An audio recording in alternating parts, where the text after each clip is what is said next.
कारवार निपाणी बिदर भालकीसह संपूर्ण महाराष्ट्र झाला पाहिजे, रहेंगे तो महाराष्ट्र में और नहीं तो जेल में अशा घोषणा देत महाराष्ट्र एकीकरण समितीच्या वतीनं आज काळा दिन गांभीर्यानं पाळला जातोय।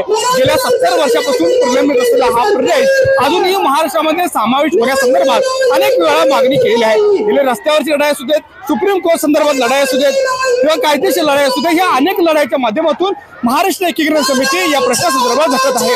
हा प्रश्न सुटावा हा एकमेव आशा घेऊन आज महाराष्ट्र एकीकरण समिती गेल्या अनेक वर्षापासून हा प्रश्न प्रलंबित असलेला प्रश्न सुटावा यासाठी प्रयत्न करत आहे।